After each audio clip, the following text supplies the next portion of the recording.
Um dos importantes componentes do sistema circulatório é o sangue.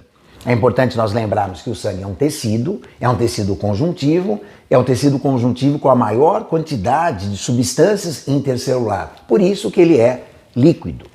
Se nós colocarmos o sangue num tubo de ensaio, a impressão que nós temos é que é uma coisa só, uma única face, mas na verdade, passado um tempo, nós vamos perceber que ele é formado pelos elementos figurados, como os leucócitos, plaquetas e as hemácias, e é formado pelo plasma, a maior parte que é o plasma. Reparem, no fundo depositam-se as hemácias, ficando esse fundo vermelho. Nós temos depois uma faixa branca, onde nós encontramos os leucócitos e as plaquetas, e um sobrenadante, conhecido como plasma, que é responsável pelo transporte de nutrientes, excretas, hormônios. Os leucócitos cuidam da defesa, as plaquetas da coagulação e as hemácias respondem pelo transporte de gases. O sangue, os elementos figurados do sangue, eles são produzidos no interior de alguns ossos, num tecido conhecido como hematopoético e nós conhecemos como medula óssea. Então, no interior dos ossos, na medula óssea, nós encontramos também um tecido conjuntivo, conhecido como hematopoético, que contém células-troncos multipotentes que vão transformar-se, não vão se diferenciar, formando as hemácias, os leucócitos e formando esses fragmentos celulares conhecidos como plaqueta. Hemácia, eritrócitos ou glóbulos vermelhos. É importante nós entendermos e lembrarmos que nos mamíferos a hemácia ela é anucleada.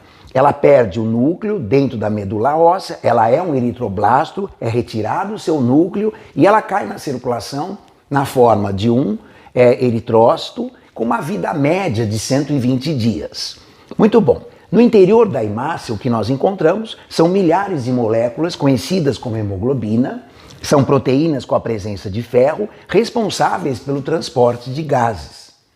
Vamos lembrar então que a hemoglobina, o papel dela é ligar-se ao oxigênio, é transportar esse oxigênio, trata-se de uma ligação instável, nós chamamos de oxemoglobina. A hemoglobina também, ela vai transportar CO2, uma fração pequena, em média 23%, numa ligação também, uma ligação instável conhecida como carbohemoglobina. E o que não é para acontecer é essa ligação estável, essa ligação forte, essa ligação tóxica do monóxido de carbono com a hemoglobina, formando a carboxihemoglobina. Muito bem, numa pessoa normal, a quantidade média de hemácias estaria em torno de 4,5 a 6 milhões de hemácias por milímetros cúbicos de sangue. A redução desse número nós vamos chamar de anemia e ela pode ser provocada por inúmeras causas, né? Então, por exemplo, a própria deficiência de ferro, que é a ferropriva. Mas nós sabemos também que alguns parasitas podem reduzir o número de hemácias, como, por exemplo, malária, como vermes como o ancilóstomo. Então pode haver uma redução, levando a uma anemia.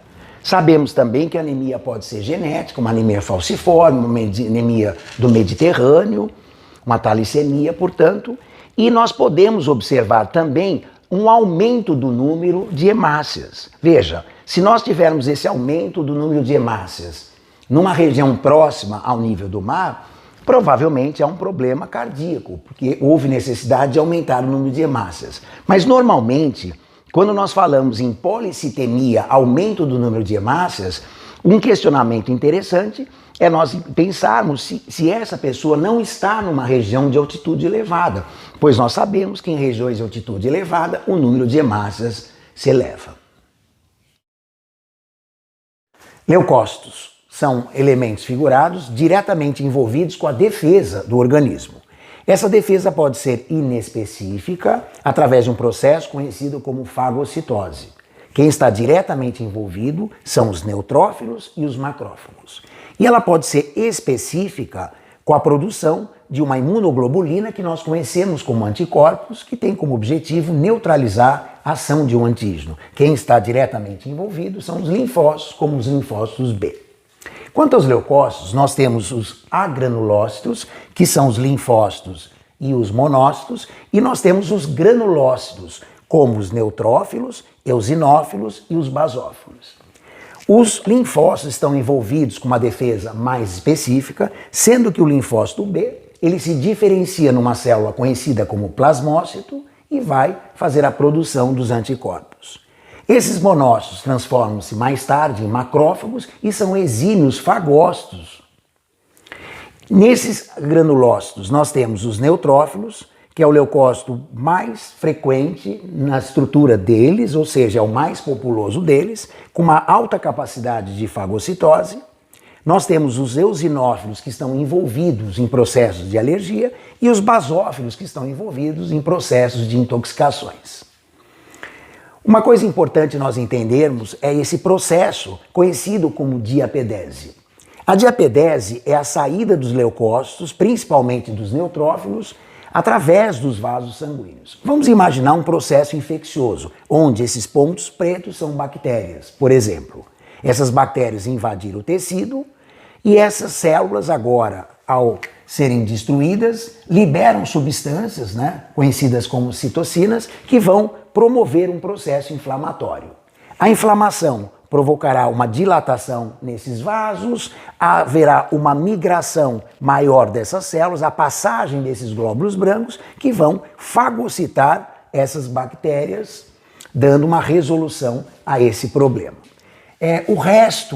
O resíduo desse processo, o resto de células, de bactérias, células de defesa, células do organismo, acaba formando o que nós conhecemos como pus.